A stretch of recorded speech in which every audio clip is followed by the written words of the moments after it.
Hello. So by now you have learned about control statements. Essentially, we have two different kinds of control statements in Java. One being decision control, and the second one being repetition control. In this video, we'll especially talk about decision control statements. So what are decision control statements? These are Java statements that allow us to execute specific blocks of code while skipping others.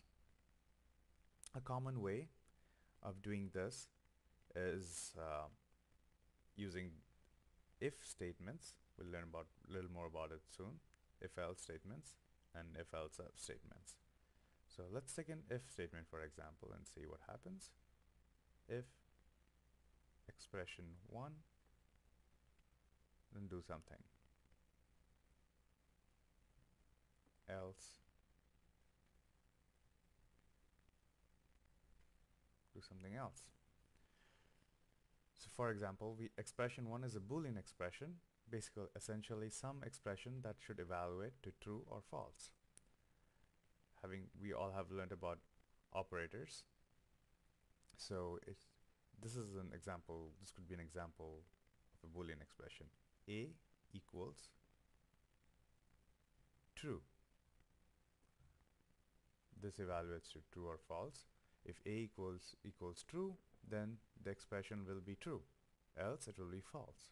Or we can say A or B equals 1. That's another Boolean expression.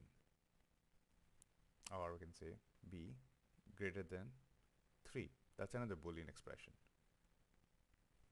So this decision control is made based on some kind of Boolean expression, which can be one of these things we see over here using operators in Java. And else is basically a way of saying, if that statement is false, if the Boolean expression is false, what do you do? Or do you do anything at all? So else is not necessary. It's optional. And we have something else called if else if. And else if is essentially like having multiple if statements one after the other. So we would have something called if expression 1 do something else, else if expression 2 do something else, else default to doing something else. So let's substitute the real world example, something you would do in life. So you have program once, a guest comes in and he says that I want something. So he sets a variable called I want equals whatever he wants. So the guest has set a variable called I want equals to t.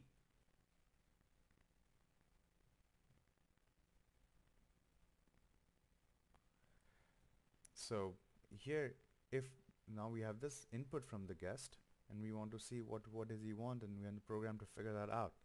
So we would have an if statement where we would check if I want equals t, make t.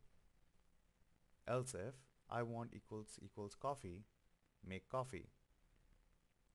Else we can say final, a default if we don't have anything he wants, give water or something.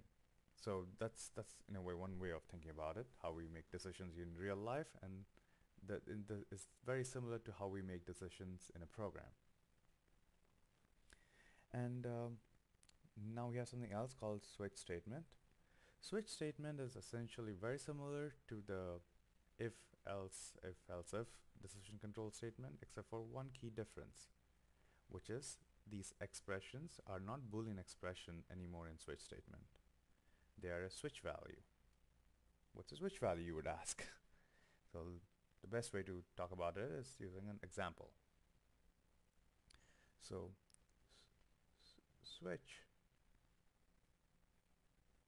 A,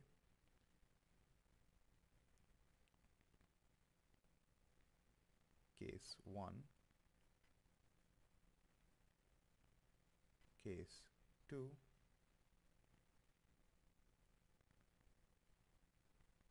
etc. So in this case, instead of having a Boolean expression in switch, we give a variable, and for certain values of that variable, we'll have some cases. So if a equals 1, we don't really explicitly have to do an if-else if, or if a equals 1 check. It will, or the switch statement will automatically take care of it. If a's value is 1, we'll execute this set of statement. Alternately, if a's value is 2, we'll execute this set of statement. And that's how essentially switch works.